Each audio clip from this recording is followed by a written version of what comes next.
Good afternoon kids. आज हम करेंगे डायरेक्ट इनडायरेक्ट स्पीच या फिर आप उसे डायरेक्ट इनडायरेक्ट नरेशन भी कह सकते हैं। हाँ, मैंने कहा था कि हम नेक्स्ट चैप्टर करेंगे जो हमारे पहले चैप्टर का सीरीज़ है द स्टोन फेस का।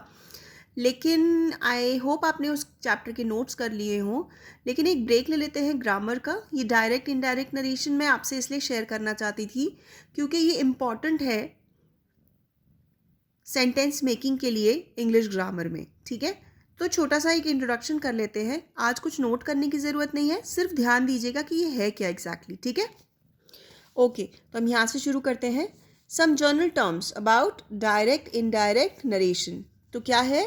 We can report the word of a speaker in two ways, यानी कि डायरेक्ट रिपोर्टिंग और डायरेक्ट नरेशन और इनडायरेक्ट रिपोर्टिंग और इनडायरेक्ट नरेशन। जैसे कि आप जानते हो, जब रिपोर्टर्स इन्फॉर्मेशन दे रहे होते हैं तो जब न्यूज़ में आते हैं, आप पापा मम्मा से पूछना, जो पापा आपके घर में जो बड़े न्यूज़ देख रहे होते हैं उनसे पूछना कि न्यूज़ में क्या होता है। एक होती है लाइव न्यूज़ जिसमें रिपोर्टर पर्टिकुलर जगह पे जाके उस इंसिडेंट को आपको बता रहा होता है, वो होता है आपका direct narration. It is a method in which the actual words of the speaker are reported within inverted commas. As in, Ram says, I am going. Ram ने कहा, मैं जा रहा हूँ। Mohan says, he is my friend. Mohan ने कहा, वो मेरा दोस्त है। इनडायरेक्ट नरेशन क्या होता है? आपको डायरेक्ट नरेशन ये है। अब इनडायरेक्ट नरेशन क्या होता है?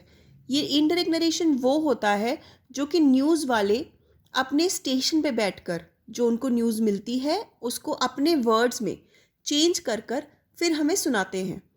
ठीक है, indirect narration is it is the method in which the substance or idea of the speaker's words is reported without using his actual words. The sentences given above in direct narration would be converted into indirect narration, that is, Ram said that he was going. Ram ने बताया कि वो जा रहा था। फर्क देखिए, राम ने कहा मैं जा रहा हूँ, राम ने कहा कि वो जा रहा था। फर्क देखा आपने? कितना फर्क है दोनों सेंटेंसेस में। ठीक है, एक और एग्जाम्पल ट्राई करते हैं। इन डायरेक्ट नरेशन में Mohan says that he is his friend. Mohan ने कहा कि वो उसका दोस्त है। Mohan says he is my friend. Mohan ने कहा वो मेरा दोस्त है। Mohan said that he is his friend. Mohan ने कहा वो मेरा दोस्त है। मोहन ने डायरेक्ट में क्या कहा? वो मेरा दोस्त है। यहाँ पर दैट आ गया। दैट ने बताया कि हमें ये पता चला कि मोहन का वो दोस्त है। Reporting speech, the part of the whole sentence outside the inverted commas in direct narration is called the reporting speech.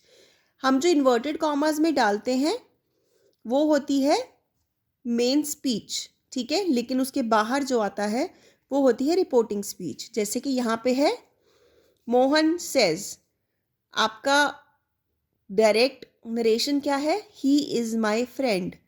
आपकी रिपोर्टिंग स्पीच क्या है? Mohan says. The part of the whole sentence outside inverted commas, ये आपको समझ में आ गया। And the verb use in this part is called the reporting verb. Mohan says, says is the reporting word. Reporting word या reporting verb, verb is verb का word. Okay, reported speech, the part of the whole sentence in which the actual words of the speaker are written within the inverted commas is called the reported speech, and the verb is used in this part is called the reported verb. He is my friend. Is the reported verb. I am going. Going is the reported verb. ठीक है, आपको hopefully यहाँ तक समझ में आ गया हो। आगे का हम आगे कल करेंगे। यहाँ पर कल मैं आपको बताऊंगी rules of changing direct narration into indirect narration.